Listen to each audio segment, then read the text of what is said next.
Army chief جب interact کر رہے تھے تو انہوں نے ایک امپورٹنٹ سینٹنسز کچھ بولے جس سے مجھے لگا کہ ہمارا پلان ان لائنز پہ آگے بڑھ رہا ہے. ایک انہوں نے کہا کہ NCOC کی طرز کے اوپر ایک ادارہ بنایا گیا اور آئندہ یہ کچے گھروں کی جگہ پہ ہم پکے گھر بنا کے دیں گے, پری فیب گھر ہوں گے جو زیادہ عرصہ چل سکتے ہیں. اس کے اوپر کیا پلاننگ ہے؟ کچھ آپ کی زبانی سننا چاہوں گا. جی مجھے یہ پری فیبریکیٹڈ گھروں کی پوری اسکیم کا تو اندازہ نہیں ہے. اگر چیف نے ذکر کیا تو یقینی طور پہ کوئی پروگرام ہوگا, لیکن میرے علم میں نہیں ہے کہ پری فیبریکیٹڈ, کیونکہ مجھے کچھ بہت زیادہ پتہ نہیں کہ پاکستان میں پری فیبریکیٹڈ گھروں کو بنانے کے لیے جو آپ کو پری فیبریکیٹڈ مٹیریلز چاہیے ان کی کس حد تک سپلائی چین موجود ہے جس کے نتیجے میں یہ بنایا جا سکتا ہے. ارتھکویک کے بعد اس طرح کی چیزیں مہیا کی گئی تھیں بعض علاقوں میں, تو دوبارہ امید ہے کہ اگر کوشش کی جائے تو ہم کر سکتے ہیں. اور اگر یہ ہو جائے تو ایک طرح سے لو انکم ہاؤسنگ کا بھی معاملہ جو ہے وہ بہتر ہونا شروع ہو جائے گا, تو یہ خوشائن چیز ہوگی. یہ ذہن میں رکھیے گا یہ کچا گھر تھے, یہ پکے گھر نہیں تھے جو گرے ہیں, تو یہ ہائی کاسٹ کنسٹرکشن اس طرح کی نہیں تھی جو شہروں میں آپ کو نظر آتی ہے. یہ مٹی اور گارے سے اور اینٹوں سے بنائے جاتے ہیں, اور چھتیں بھی جو ہیں وہ بھی اس طرح کی نہیں ہوتی جیسے کنکریٹ کی ہمارے شہروں میں آپ دیکھتے ہیں. میں نے تو اسی وجہ سے کہا گاؤں سب کے دیکھے بھالے ہیں. جو پاکستان میں رہتا ہے اس نے غربت بھی دیکھی اور گاؤں بھی دیکھیں اور کچے گھر بھی دیکھیں, کچی آبادیاں بھی دیکھیں, اور مگر جو اس وقت قہر برسا ہے اس کو سامنے رکھتے ہوئے آئی تھنک ہمیں 2-3 چیزیں اپنے ذہن میں لانی پڑیں گی. ایک تو ہمیں یہ بات سمجھنی ہوگی کہ یہ جو موسمیاتی تبدیلی جس کا ہم ذکر کرتے ہیں یا کلائمیٹ چینج ہے, یہ ایک ریئل میٹر ہے, اور اس کے نتیجے میں جس طرح گلیشیئرز میلٹ ہو رہے ہیں اور موسم تبدیل ہو رہے ہیں, ہمارے پاس جو پورا اپنے لوگوں کو تباہی سے بچانے کا طریقہ کار ہے وہ غالباً ہمیں ایک نئے سرے سے سوچنا چاہیے. کچھ سوچ بھی رہے ہیں لیکن مجھے لگتا ہے کہ اس کو زیادہ مؤثر کرنے کی ضرورت ہے, بہت زیادہ. ڈاکٹر صاحب پاکستان سے زیادہ مجھے لگتا ہے کہ جو بین الاقوامی دنیا میں اس کی واقفیت زیادہ ہے. آج جو برطانوی ہائی کمشنر ہیں انہوں نے ایک ٹویٹ کیا جس میں انہوں نے کہا کہ $18 ارب کا پاکستان پچھلے 10 سال میں کلائمیٹ چینج کی وجہ سے اکانومی نقصان اٹھا چکی ہے. پھر ایک برطانوی MP ہیں, انہوں نے بڑی امپورٹنٹ ٹویٹ کی ہے.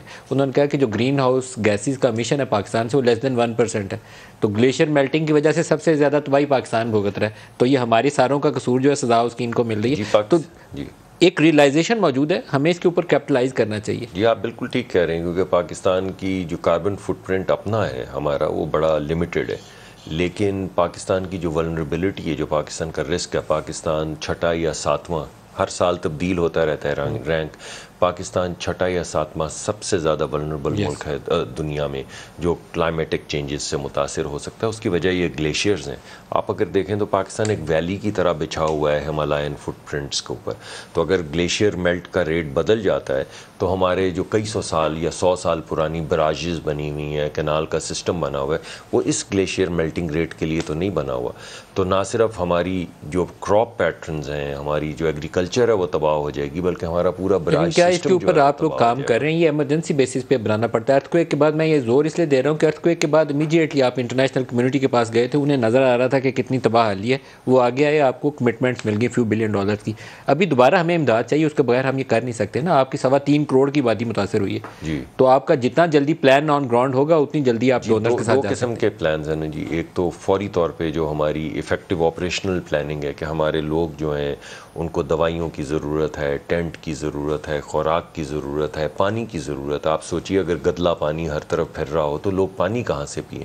اس کے بغیر تو زندہ نہیں رہ سکتے. اور آپ نے چھوٹے چھوٹے بلکتے ہوئے بچوں کی تصاویر دیکھی ہیں, ماؤں کی تصاویر دیکھی ہیں, لوگ بے آسرا ہیں, بالکل کوئی رہنے کی جگہ نہیں. ایک تو ہمیں آپریشنل پلان چاہیے, فوری طور پہ ریسکیو کا پلان چاہیے, فوری طور پہ ان کے رہنے کا سیفٹی کا پلان چاہیے, اور پھر ایک ہمیں ذرا میڈیم ٹرم اور لانگ ٹرم پلان چاہیے کہ یہ تبدیلیاں تو ہوتی رہیں گی موسم میں, تو کیا ہم آنے والے وقت کے لیے, اگلے سال کے مانسون کے لیے, اگلے سال کی فلڈنگ کے لیے تیار ہیں؟ ہماری براجز تیار ہیں؟